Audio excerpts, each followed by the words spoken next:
ओम नवकुल नागाय विद्महे विषदंताय धीमहि तन्नो सर्पः प्रचोदयात्। आज नाग पंचमी के शुभ अवसर पर आप सुनेंगे नाग पंचमी की पौराणिक कथा। भविष्य पुराण के अनुसार सुमंतु मुनि पांडव वंशी राजा शतानीक को धर्म का ज्ञान देते हुए बोले, हे राजन, अब मैं आपके समक्ष पंचमी कल्प का वर्णन करता हूँ। पंचमी तिथि नागों को अति प्रिय होती है और उन्हें आनंद प्रदान करती है। नाग पंचमी के दिन नागलोक में विशेष उत्सव मनाया जाता है। जो व्यक्ति पंचमी तिथि के दिन नागों को दूध से स्नान करवाता है, उसके कुल में वासुकी, तक्षक, कालिया, ऐरावत, करकोटक, धनंजय आदि बड़े बड़े नाग अभय दान प्रदान करते हैं। एक बार माता के शाप से नाग जलने लगे, इसलिए उस दाह की व्यथा को दूर करने के लिए पंचमी के दिन गाय के दूध से नागराज को आज भी स्नान करवाया जाता है। इससे सर्प का भय नहीं रहता। तब राजा ने पूछा, महाराज, नाग माता ने नागों को शाप क्यों दिया था और फिर वह कैसे बच गए? कृपा करके विस्तार से बताइए। तब सुमंतु मुनि ने कहा, प्रजापति दक्ष की पुत्री कद्रू और विंता थी। दोनों कश्यप ऋषि को ब्याही हुई थी। एक बार कश्यप मुनि ने प्रसन्न होकर अपनी दोनों पत्नियों को वरदान मांगने को कहा। तब कद्रू ने एक सहज पराक्रमी सर्पों की माता बनने की प्रार्थना की और विंता ने केवल 2 पुत्रों की माता बनने की इच्छा जाहिर की। तब कश्यप मुनि ने उन्हें वरदान दे दिया और विंता ने 2 पुत्रों को जन्म दिया, जिसमें से एक पुत्र सूर्य भगवान के रथ का सारथी अरुण बना और दूसरा पुत्र भगवान श्री हरि विष्णु जी का वाहन गरुड़ था। एक बार राक्षसों और देवताओं ने मिलकर समुद्र का मंथन किया। उस समय समुद्र से एक श्वेत उच्च शर्वा नाम का घोड़ा निकला। उसे देखकर नाग माता कद्रू ने अपनी सौतन विंता से कहा, देखो, यह घोड़ा कितना श्वेत है, परंतु इसके बाल काले दिख रहे हैं। तब विंता ने कहा, न तो यह घोड़ा सर्वश्रेष्ठ है और ना ही काला है। यह सुनकर कद्रू बोली, तुम मेरे साथ शर्त लगाओ कि यदि मैं इस घोड़े के बालों को काले रंग का दिखा दूं, तो तुम मेरी दासी बन जाओगी, और यदि मैं इसे नहीं दिखा सकी तो मैं तुम्हारी दासी बन जाऊंगी। तब विंता ने इस शर्त को स्वीकार कर लिया और यह तय किया गया कि दूसरे दिन दोनों बहनें उड़कर जाएंगी और उच्च शर्वा के रंग की जांच करेगी। तब कद्रू ने अपने पुत्र नागों को बुलाकर सारा वृतांत बताया और कहा, पुत्रों, तुम घोड़ों के बालों के समान सूक्ष्म होकर उच्च श्रवा के शरीर पर लिपट जाओ, जिससे यह काले रंग का दिखाई देने लगे और मैं अपनी सौतन विंता को जीतकर अपनी दासी बना सकूं। माता के ऐसे वचन सुनकर नागों ने कहा, माँ, हम यह छल नहीं करेंगे, फिर चाहे तुम्हारी हार हो या जीत हो, छल से जीतना अधर्म है।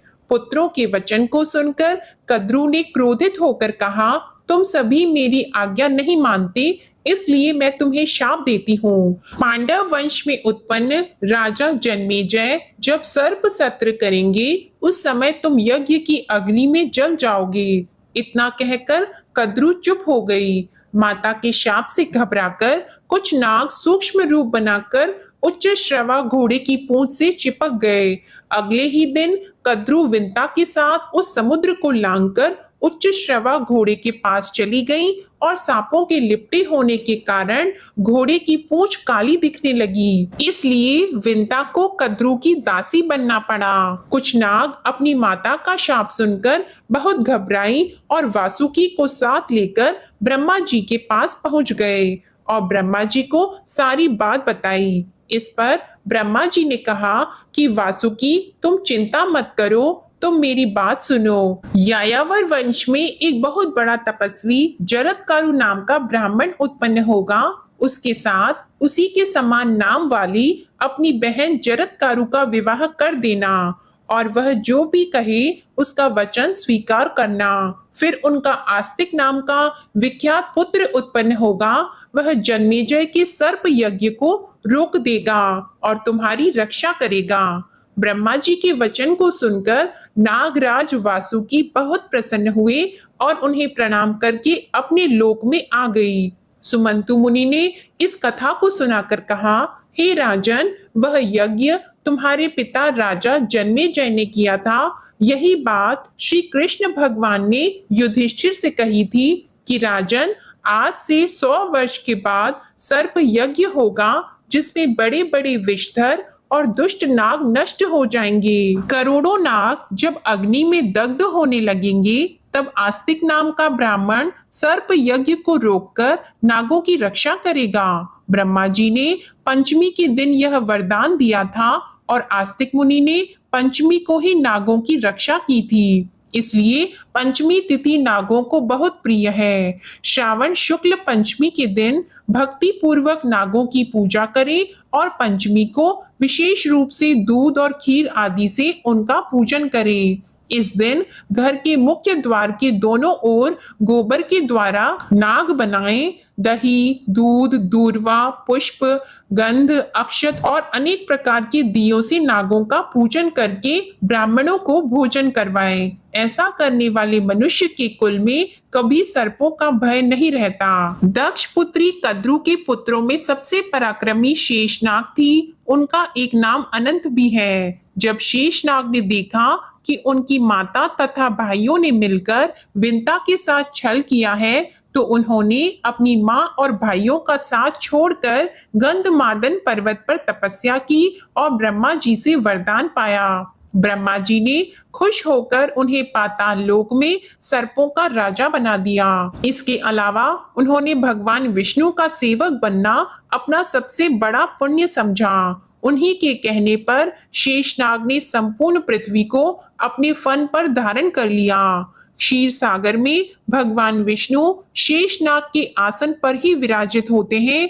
उन्होंने भगवान विष्णु के साथ रामायण काल में श्री राम के छोटे भाई लक्ष्मण और महाभारत काल में भगवान विष्णु के कृष्ण अवतार के समय कृष्ण के बड़े भाई बलराम के रूप में अवतार लिया। शेषनाग के पृथ्वी के नीचे जाते ही अर्थात जल लोक में जाते ही उनके स्थान पर उनके छोटे भाई वासुकी का राज तिलक किया गया। वासुकी नाग भगवान शिव के सेवक थे।